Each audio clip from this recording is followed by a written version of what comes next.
Shalom, bienvenidos a Be'ahat Israel, una frase hebrea que significa amarás a Israel. Esperamos que se queden con nosotros durante los próximos 30 minutos, ya que nuestro maestro, el Dr. Baruch, compartirá una enseñanza expositiva de la Biblia. El Dr. Baruch es el profesor principal del Instituto Será Abraham, con sede en Israel.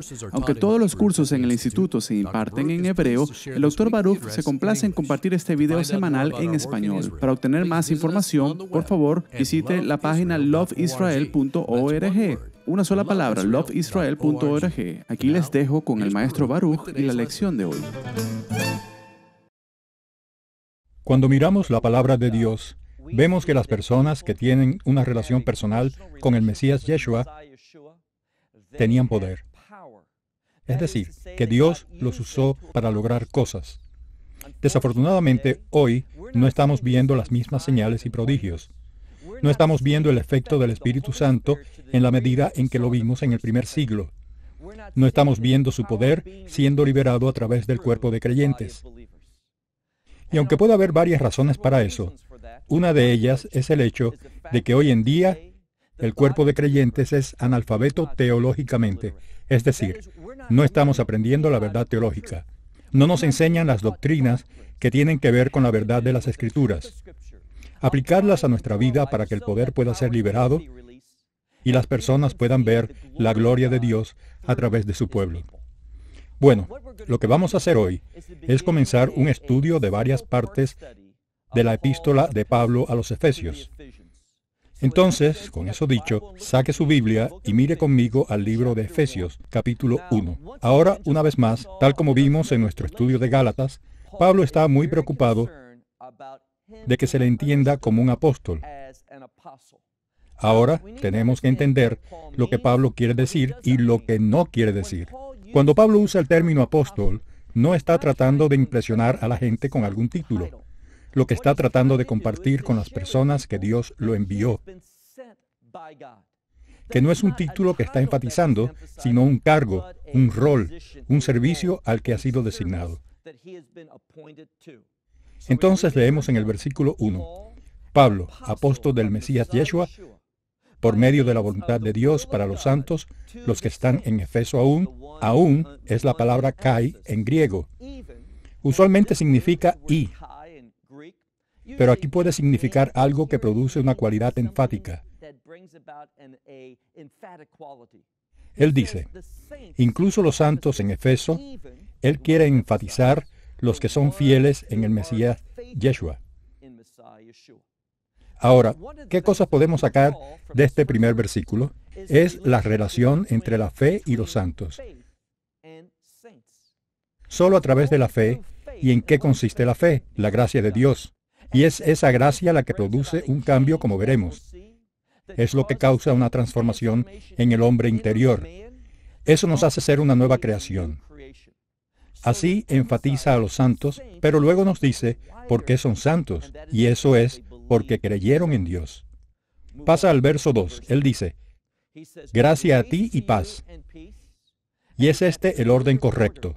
Casi sin excepción, él habla sobre la gracia y luego paz. Porque sin la gracia de Dios no hay paz. Y la paz no es la ausencia de violencia, todo lo contrario. Paz es el cumplimiento de la voluntad de Dios, y hasta que seas receptor de la gracia de Dios, nunca serás capaz de llevar a cabo sus propósitos, sus planes, que es cumplir su voluntad. Entonces, gracia a ti y paz de Dios, nuestro Padre y Señor Yeshua, el Mesías. Ahora vemos un cambio. Anteriormente, mencionó previamente a Dios primero y luego a Yeshua, y ahora vemos todo lo contrario. Para mostrar la intimidad de la unión entre Dios el Padre y Dios el Hijo. Hablando de Dios una vez más, dice, el Dios bendito y Padre de nuestro Señor Mesías Yeshua. ¿Y cuál es el deseo de Dios? ¿Qué les está enseñando Pablo en esta epístola? Que Dios quiere hacer algo, que Dios quiere, y mira lo que dice en el medio del versículo 3, el que nos ha bendecido con toda bendición espiritual en los cielos.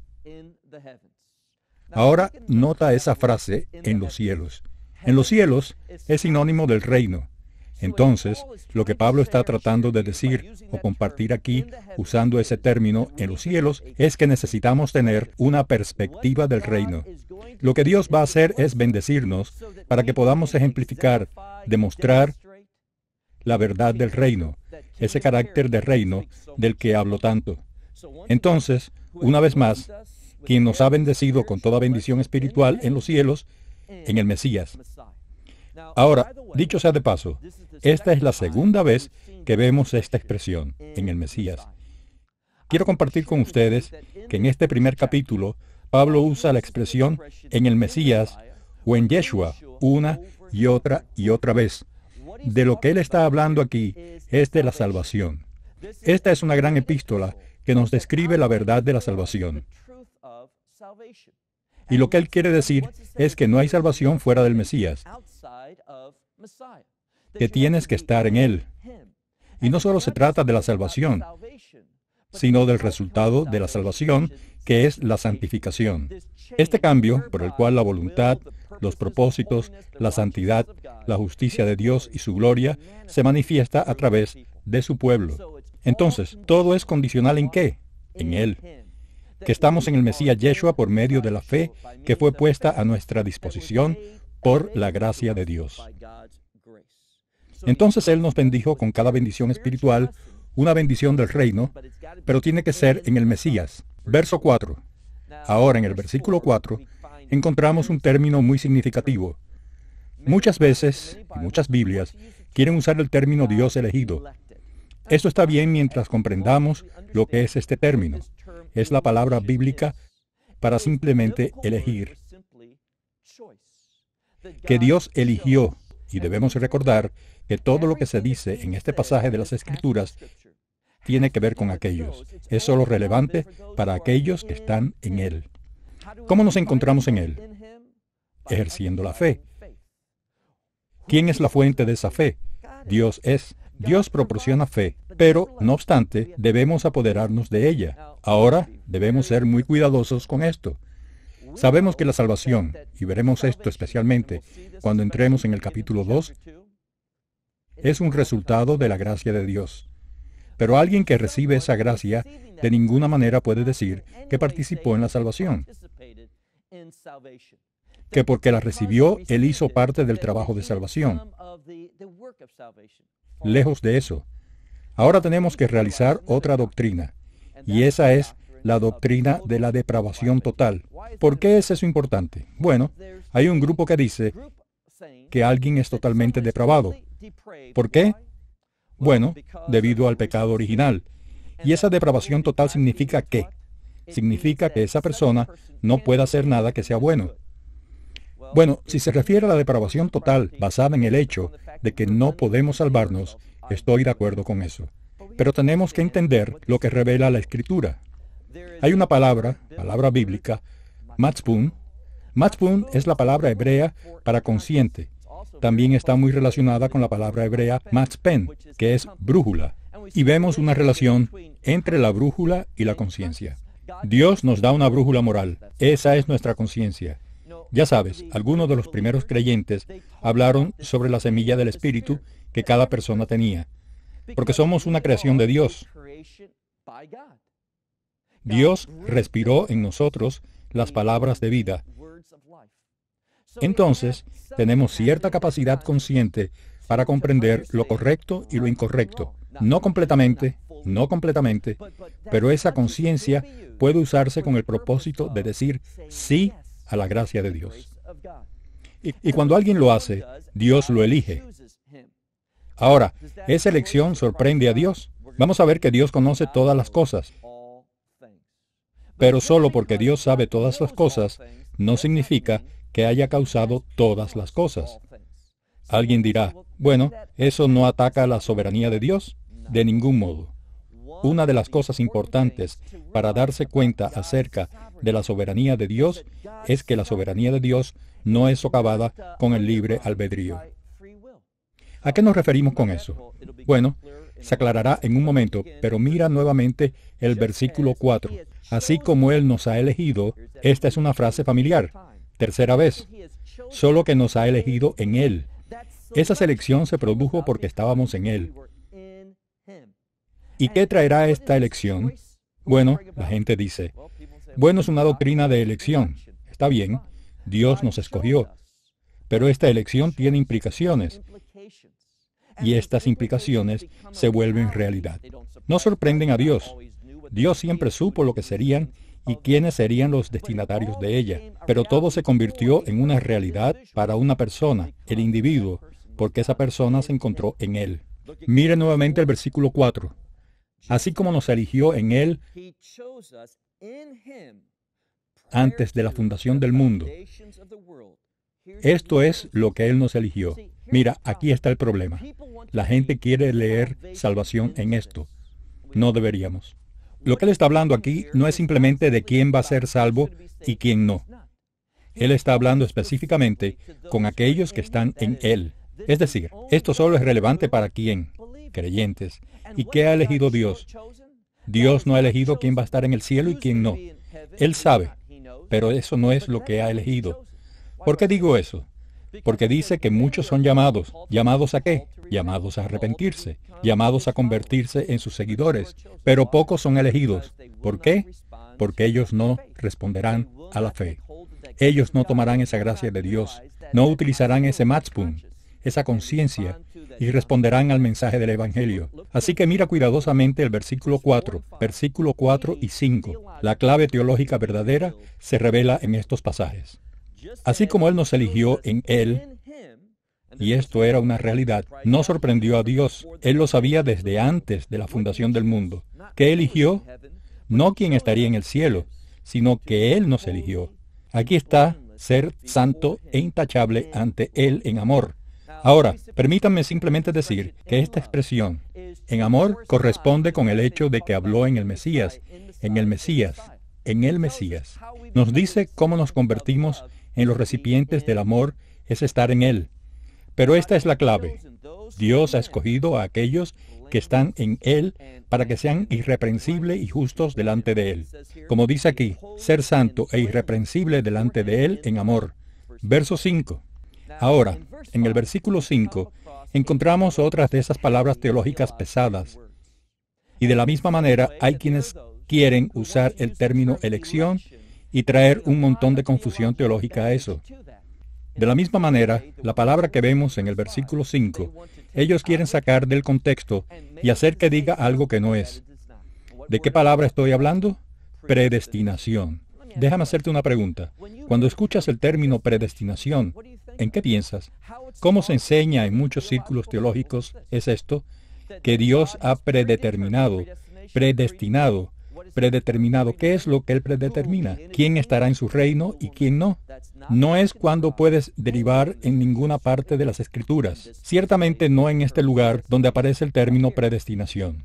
Antes que nada, lo que me gustaría hacer es preguntarle a la gente literalmente, ¿cuál es esta palabra predestinación en el lenguaje bíblico? ¿Cómo se compone de lo que funciona? Bueno, cuando lo miramos, es la palabra proorizo. Eso es importante. Orizo proviene de la palabra orao. Lo que significa es esto. La palabra pro significa antes y la palabra orao significa ver. Entonces dice, lo que Dios ha visto de antemano. ¿Qué es lo que ha visto? Bueno, solo lo que hemos aprendido. Dios ha visto de antemano quién será santo e irreprensible en Él. No es una palabra causal. Dios simplemente lo vio. ¿Y por qué lo vio? Porque Él es el autor de eso. ¿Por qué es eso tan importante? Él lo ha hecho realidad. Él ha presentado el Evangelio, los medios para hacerlo realidad. Pero una vez más, todo lo que estamos estudiando solo es relevante ¿para quién? Para aquellos que están en Él. Así que mira de nuevo el versículo 5. Esta palabra proorizo, esta palabra orizo, nos dicen los eruditos, tiene que ver con cortar un patrón. Fue usado fuera del lenguaje bíblico, que es el griego del Nuevo Testamento. Fue usado en griego para hablar de hacer algo como un patrón.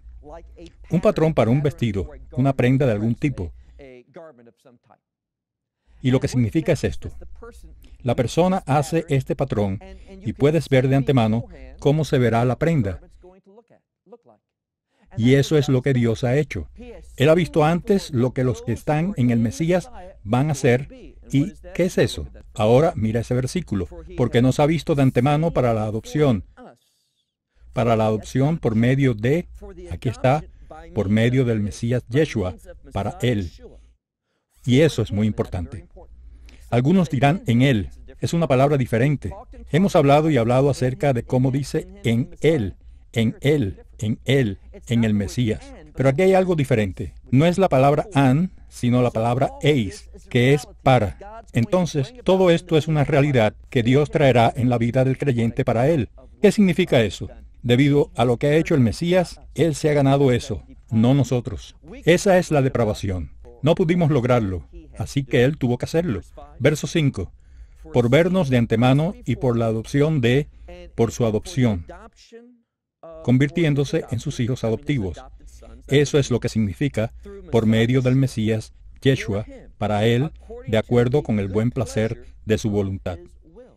Estos son los propósitos de Dios.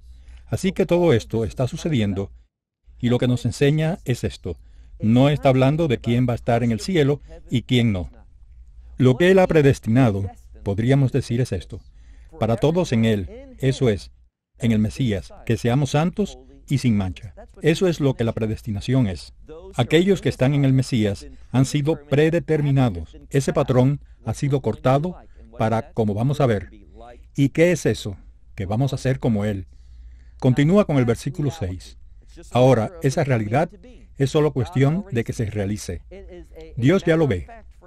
Es una cuestión de un hecho para Él. Y cuando nos damos cuenta de la verdad, ¿cuál es el resultado? Mira el versículo 6. Para alabanza de la gloria de su gracia. Así que debemos alabarlo. Esta verdad va a manifestar su gloria, pero está todo enraizado ¿en qué? En su gracia. Ahora permítanme detenerme por un momento y vamos a ver en este pasaje cómo la gracia aparece una y otra vez. ¿Por qué es eso? Bueno, dos cosas se juntan. Hemos hablado acerca de cómo aparece esta frase en Él. En Él aparece. Y ahora esta frase gracia. ¿Cómo entramos en Él? Por la gracia de Dios. Usando esa brújula moral, esa verdad ética que Dios ha plantado dentro de cada persona, esa conciencia, para que cuando la palabra de Dios nos hable, que no paremos al Espíritu Santo, que no lo contristemos, que no nos rebelemos contra Él, que no endurezcamos nuestros corazones, pero más bien que nos sometamos. Esto es lo que la conciencia nos induce a hacer. Nuestra naturaleza carnal puede rechazar eso y muchas personas lo hacen, pero tenemos la habilidad de Dios para recibir su verdad. Entonces, el versículo 6, para alabanza de la gloria de su gracia que Él, y alguna Biblia simplemente dicen que fuimos aceptados. No dice eso. Es la misma palabra para gracia, pero simplemente en la forma verbal. Entonces todo esto sucedió porque literalmente dice que Él había tenido gracia con nosotros. ¿En qué? ¿Cómo Él tuvo gracia? ¿Cuál fue la manifestación de esta gracia? Aquí está, en esa misma frase, en la persona del amado. Y algunas escrituras agregan al amado, el Mesías Yeshua. Verso 7, en lo que tenemos. Y esta es la gran palabra. Hablamos de eso hace unas semanas cuando estábamos estudiando el libro de Jonás. Hablamos sobre la superioridad de ese término, redención. Y vemos que hay una relación entre la gracia y la redención. Así que note el resultado, el versículo 7. En quien este Mesías Yeshua, en quien tenemos la redención. ¿Y cómo se produjo esa redención? Se produjo por buenas obras, ¿no? Eso no es lo que dice. Sucedió esta redención a través de su sangre. Y es solo por su sangre que encontramos el perdón de los pecados de acuerdo a la riqueza de, y regresamos a donde comenzó este versículo, su gracia. Entonces, su gracia tiene muchos resultados en nuestra vida. Causa la salvación, trae redención. ¿Y qué es la redención? Bueno, la redención y la salvación están intrínsecamente relacionadas. Pero la redención habla del hecho de que nos convertimos en la propiedad de Dios por su compra, que nos convertimos en propiedad de Él con la expectativa de que glorifiquemos a Dios con nuestra vida. Es por eso que alguien responde a la gracia de Dios, porque desean alejarse del pecado tanto un estilo de vida pecaminoso como las consecuencias del pecado, y quieren volverse a Dios y manifestar su gloria. Así que fíjense en lo que dice: porque ustedes han sido redimidos. Tenemos redención por medio de su sangre, el perdón de nuestras ofensas según la riqueza de su gracia. ¿Qué? Verso 8. ¿Qué? Y me encanta esta palabra. Esta palabra es sobre abundante. Eso es que Dios fue extremadamente grande en esta gracia. Entonces, ¿qué sobreabunda en nosotros con toda sabiduría y todo conocimiento? Ahora, aquí hay una verdad importante. Si esta gracia fue solo para el propósito de la salvación, eso es solo para el propósito de entrar en el reino de Dios. ¿Por qué sería tan importante que tengamos la abundancia de sabiduría y conocimiento? Porque esta gracia no solo tiene una influencia salvadora en nuestra vida, sino también una santificadora. ¿Qué significa eso? Esta gracia te distingue para los propósitos de Dios, que podemos servirle. ¿Dónde? En esta edad presente. Que podamos manifestar su carácter, esto es, manifestar su gloria, para que otros se vuelvan hacia Él. Así que nota que leemos, verso 8, que sobreabundó en nosotros con toda sabiduría y conocimiento. Verso 9, que nos dio a conocer el ministerio de su voluntad. Ahora Pablo, por los próximos versículos, va a estar hablando del misterio. Y vamos a ver que este misterio tiene que ver con el Mesías y su papel en traer no solo la salvación de Israel, y esto será claro en el capítulo 2, sino también la salvación a las naciones. ¿Y por qué eso es tan importante?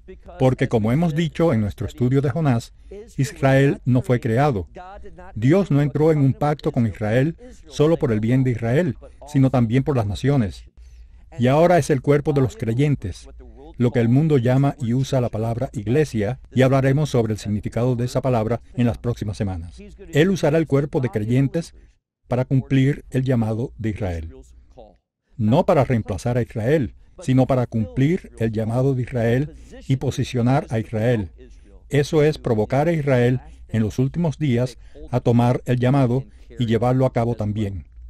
Así que el versículo 9, y Él nos dio a conocer el misterio de su voluntad según su beneplácito, el cual preparó de antemano, aquí está. Él lo configuró de antemano. Todas estas cosas están determinando ¿qué? Mira cómo termina el versículo 9, en Él. Así que una y otra vez, todas estas cosas van a suceder, pero todas ellas están condicionadas a estar en Él. Sin estar en Él, las promesas de Dios, los propósitos de Dios, la voluntad de Dios, no se realizará en tu vida. Ahora las personas oyen eso y quieren decir, bueno, esperen un segundo, Dios es soberano. ¿Cómo puede ser que los propósitos y planes de Dios no se hagan realidad en la vida de una persona? Por rebeldía, por orgullo, por aquellos que endurecieron su corazón, y no es Dios.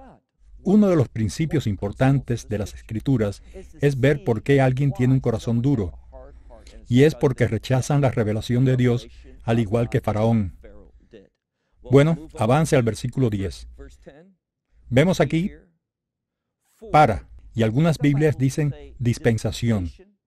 Es la palabra que obtenemos, la palabra en inglés, economía. Y está hablando aquí en ese sentido. La economía es manejo. Entonces, habla en el versículo 10, para el manejo o la administración del cumplimiento de los tiempos que traerá.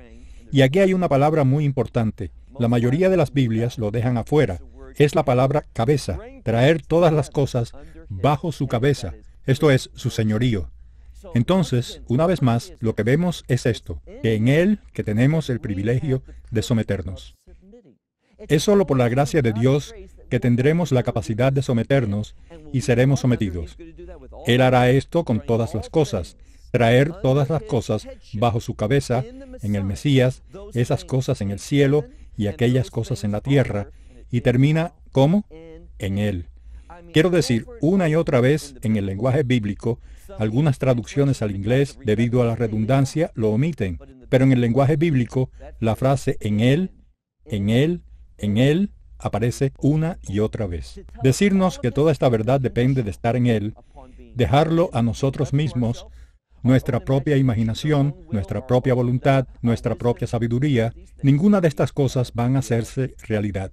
Bueno, continúe con el versículo 11, en el cual también, y este es un término importante, en el cual también tenemos la herencia, ¿verdad? Dice, en él que también tenemos la herencia. ¿De qué? Algo muy importante. Lo que Dios ha predeterminado. ¿Es eso lo que dice? No. Es la misma palabra mencionada, ver de antemano. Esta herencia, y déjame compartir contigo que esta herencia está relacionada con el reino, entonces lo que Dios tiene para nosotros está ligado al reino, y todas estas cosas Él ha visto de antemano. Él los conoce, y todo esto está ligado a nuestra herencia. Y es por eso que dice en el versículo 11, en el cual también tenemos una herencia que ha sido predeterminada o vista de antemano, de acuerdo con lo que Él ha establecido de antemano. Dios lo puso en su lugar. Ahora, una de las formas que podemos ver esto es en lo siguiente. Dios ha creado su reino. Sabemos que dice en el libro de Apocalipsis que su reino descenderá del cielo. Entonces, todo eso es una realidad. Él lo ha visto porque es una realidad incluso hoy en día, y esa es nuestra herencia. No es algo que no se haya producido. Es una realidad y podemos heredarla. ¿Pero cómo? ¿Qué dijo? Él dice, lo que funciona en todas las cosas de acuerdo con el propósito y su voluntad, para que, esto es lo que amo, para que seamos la alabanza de su gloria, que Él tiene de antemano. Ahora, ¿qué significa eso? Bueno, la palabra esperanza está relacionada con la promesa en el lenguaje bíblico. Así que Dios ha establecido estas promesas de antemano, donde, principalmente en el pacto de Abraham. Dios las ha hecho realidad. Están ahí por herencia. Dios las ha visto de antemano. Él las ha marcado y están todas atadas ¿a qué? Una cosa, note lo que leemos. Todo está ligado a que nosotros, que estemos en Él, y el resultado de eso es la alabanza de su gloria. ¿Qué tenemos que? Antes esperábamos eso. Lo hemos visto escrito anteriormente y todo se produce. Observe cómo termina. Verso 12. ¿Cómo? En el Mesías.